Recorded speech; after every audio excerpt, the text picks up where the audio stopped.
d'être venu aujourd'hui pour nous présenter ton travail. Bonjour, avec plaisir. Tu es artiste visuel. Donc, est-ce que tu peux m'en dire un peu plus sur ce qui se cache derrière ce statut?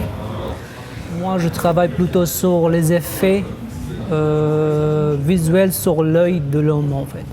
Du coup, c'est pour ça que je maîtrise un peu plus l'illusion d'optique, surtout. C'est ça, on va dire, ma spécialité. Okay. Et alors, d'où ça t'est venu ce thème, en fait, l'illusion d'optique? En fait, j'étais étudiant de 2003. Ça m'impressionnait les artistes qui travaillent sur les ions d'optique et qui font des trucs dans la rue et tu le vois en 3D. Et du coup, j'étais dans la salle, j'essayais de faire un truc comme ça pour voir comment ça marche. Du coup, j'ai fait un petit essai à la main en dessinant le truc et c'était bien. C'était bien, en plus, il y avait mes amis qui ont vu.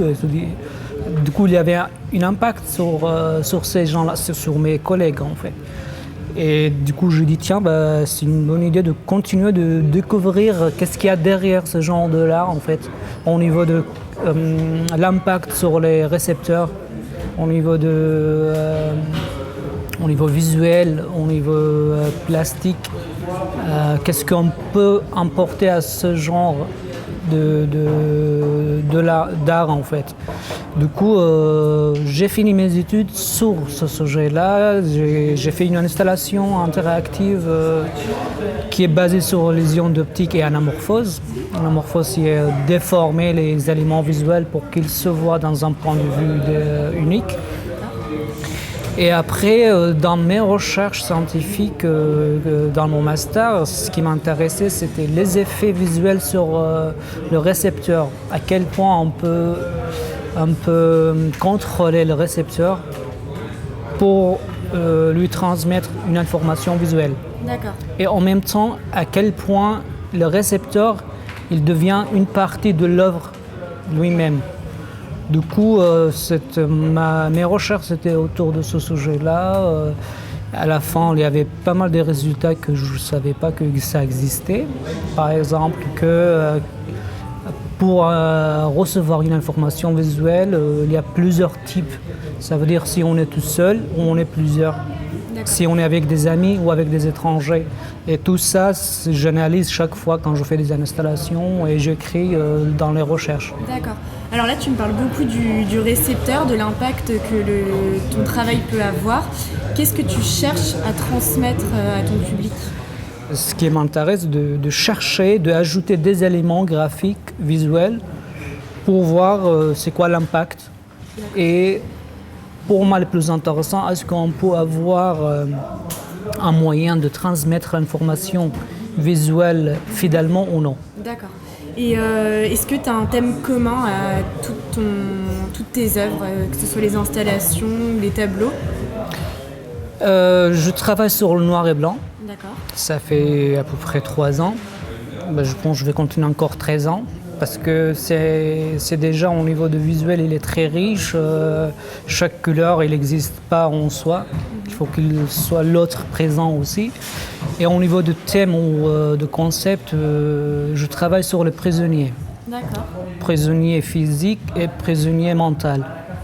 Et ça veut dire à quel point on est vraiment prisonnier dans la vie. Et le vrai prisonnier qui est physiquement en fait prisonnier, est-ce qu'il est vraiment prisonnier dans sa tête aussi ou non? D'accord. Et alors, c'est ça le concept. Qu'est-ce qui t'a inspiré ce thème du prisonnier? C'était une fois, j'étais en train de discuter avec un ami qui était arrêté par le régime syrien. Du coup, il a raconté que dans le prison, et avec ses amis, ils étaient en train d'organiser des manifestations. D'accord. Même il était dans le prison. Du coup, je me suis dit, nous, on est à l'extérieur, on n'arrive pas de faire des trucs pareils. Du coup, pour moi, c'était un choc de dire, putain, mais franchement, ils sont ouverts au niveau du cerveau. Donc, c'est pas le physique qui fait les limites pour penser ou pour faire.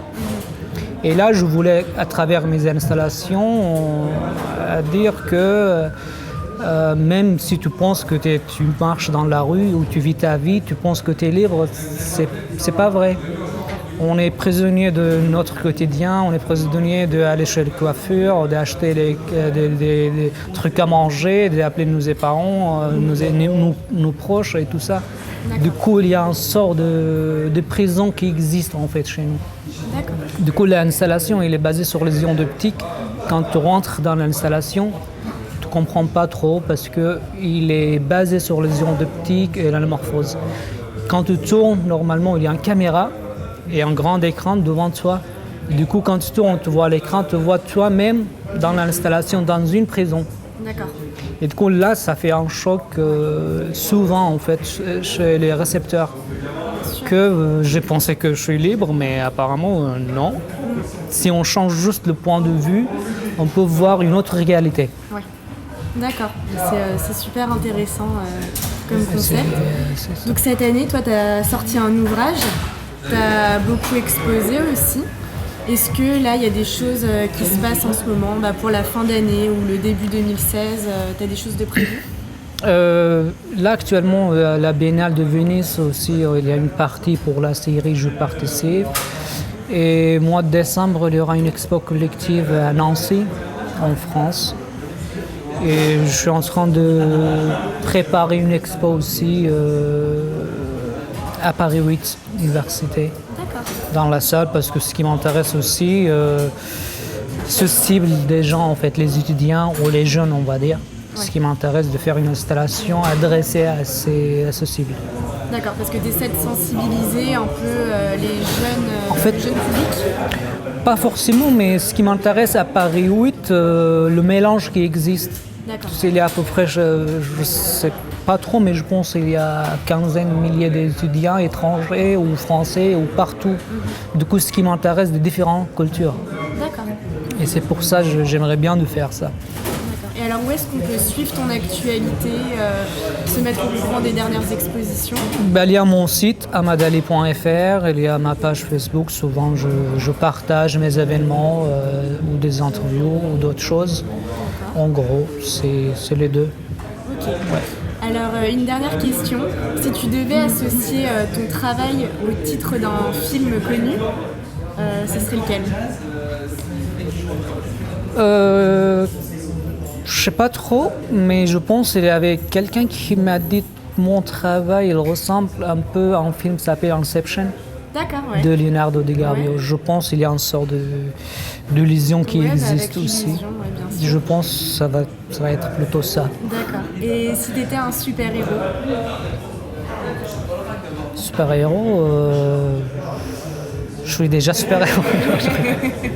Non, le truc, je sais pas, pour moi, super-héros, ça n'existe pas en fait.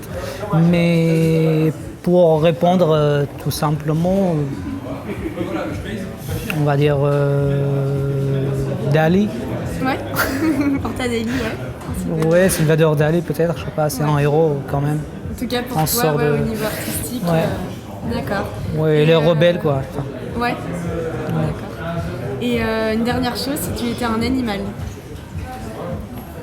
C'est marrant parce que, en fait, en gros, j'aime bien le zèbre, parce que ça ressemble à mon travail, en gros.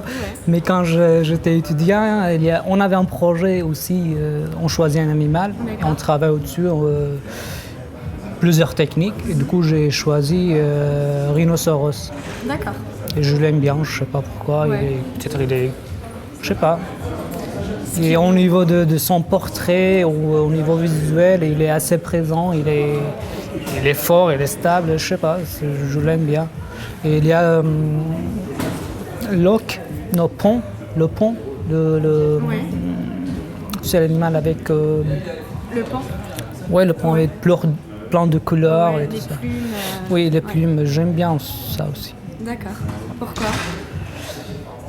C'est très riche en fait. Au niveau visuel, franchement, il est très riche et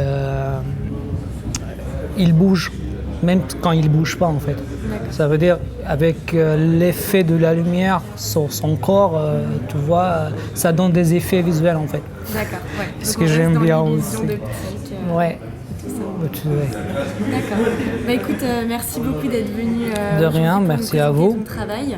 Et on va suivre de près toute ton actualité. Merci, ça me fera plaisir. Ouais, et on espère voir tes expos dans un futur proche. J'espère vous voir. Merci. De rien.